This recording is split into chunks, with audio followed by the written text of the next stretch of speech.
pessoal, eu sou o professor André Alencar e estive aqui essa semana com vocês apresentando o curso Poder Constituinte. Durante o nosso curso, você teve a oportunidade de mandar suas dúvidas para o e-mail saberdireitoresponde@stf.jus.br. E agora nós estamos respondendo as dúvidas que os internautas mandaram para nós por e-mail. E nós vamos agora para a próxima dúvida, que foi enviada pela Fabiola Maia, de Rio Verde, Goiás. A Fabiola pergunta: professor, é possível nova revisão constitucional no Brasil? Fabiola, que pergunta excelente essa sua. Olha só, o processo de revisão constitucional, ele foi feito no Brasil em 1993, fruto do artigo 3º do ADCT, que estabelecia a possibilidade da Constituição ser revista após 5 anos de sua promulgação. Recapitulando, quando fizeram a Constituição de 88, eles pensaram que muito provavelmente alguns tópicos ali que não tinham tido tempo suficiente para aprimorar o debate, para aprofundar o debate, seriam revisados ou modificados no futuro próximo. Só que eles queriam esperar algum tempo para que se visse realmente se aqueles temas precisariam ser modificados, se efetivamente a Constituição precisaria passar por uma revisão. Então, apresentou-se uma proposta durante a Constituinte de se fazer uma revisão, que é um processo especial de alteração, após 5 anos que a Constituição já estivesse em vigor.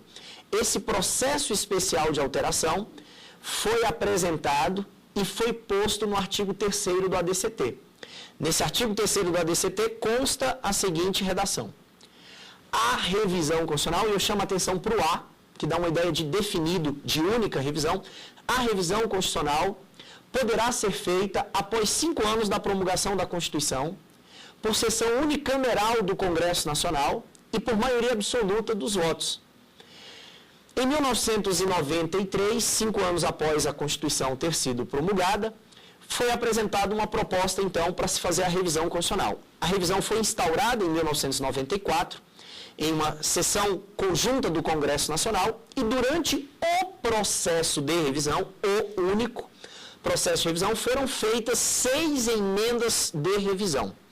Ou seja, durante aquele processo especial, o Congresso Nacional produziu 6 emendas constitucionais de revisão. Quando se fechou a revisão constitucional, e ela demorou muito pouco tempo, foram menos de 6 meses, até porque houve uma certa pressão popular para que não se fizesse mais revisão constitucional. Quando se fechou os trabalhos de revisão constitucional, houve questionamento: será que seria possível fazer uma nova Constituição, uma nova revisão na Constituição Brasileira de 88? Afirmo que não é possível uma nova Constituição no Brasil, fruto do poder constituinte derivado, porque o originário estabeleceu uma revisão, diferentemente da Constituição Portuguesa. A Constituição Portuguesa, ela estabelece de forma expressa que a cada 5 anos poderá ser feita uma revisão da Constituição Portuguesa. No Brasil, a revisão como um processo especial é um processo exaurido, esgotado. Não haveria mais possibilidade.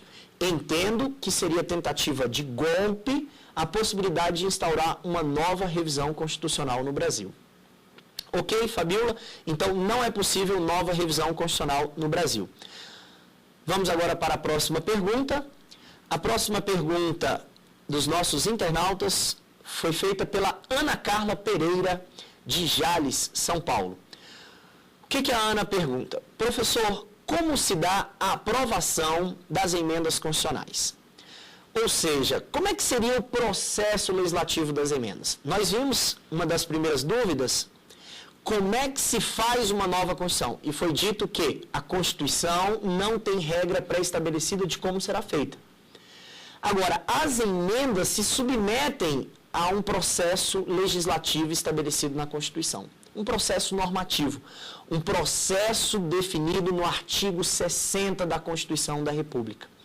O artigo 60 traz quem tem o poder de iniciativa, em quais circunstâncias não pode ser feita uma emenda constitucional, qual é a quantidade de votações, discussões, qual o quórum que as emendas constitucionais vão se submeter, qual é o processo de promulgação de uma emenda constitucional, quais são as cláusulas pétreas e qual a limitação que existe quando uma proposta de emenda já tenha sido rejeitada. Vamos analisar rapidamente cada um desses pontos. A iniciativa no artigo 60 é dada a 1/3 ou mais dos deputados ou senadores, ao presidente da República e à maioria absoluta das assembleias legislativas, manifestando-se cada uma delas pela maioria simples de seus membros. Esses têm o poder de iniciativa. O parágrafo 1º estabelece: não poderá ser feita emenda à Constituição Federal durante os estados de defesa, estado de sítio e intervenção federal. Essas 3 situações são de crise, portanto, não se faz emenda constitucional. O parágrafo 2º estabelece que as emendas constitucionais só serão aprovadas após discussão e votação em 2 turnos de cada casa, como são 2 casas, geram no mínimo 4 votações, e sendo aprovadas pela maioria de 3/5. 3/5 equivale a 60% dos votos. Então é um quórum elevado, um quórum difícil. Para a aprovação, a Constituição determina que as emendas serão promulgadas pelas mesas da Câmara e do Senado Federal com um número de ordem. O número de ordem refere-se à ordenação das emendas. As emendas são sequenciais. Então nós temos a emenda 1, a 2, a 65, a 66, teremos então uma emenda 67, 68 e assim por diante. Uma penúltima questão dentro desse processo legislativo das emendas é: quais matérias não podem ser abolidas? O parágrafo 4º do artigo 60 estabelece a forma federativa, os direitos, na ordem, a forma federativa, o voto direto, secreto, universal e periódico, a separação dos poderes e os direitos e garantias fundamentais. Esses temas são considerados cláusulas pétreas, são inabolíveis, não podem ser objeto de reforma que queira retirá-los do texto constitucional.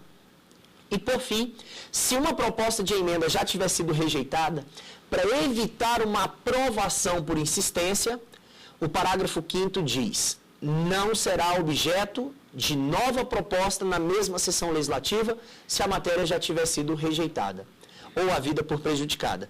Então, esse é o processo legislativo das emendas constitucionais. Esse processo é bem diferente do processo das leis. As leis se submetem a um quórum mais fácil, a uma iniciativa mais ampla, a uma discussão menos rígida. E essa diferença entre fazer uma lei e fazer uma emenda é que torna a Constituição uma norma suprema no ordenamento jurídico. Nós vamos para o último bloco do programa Saber Direito Responde.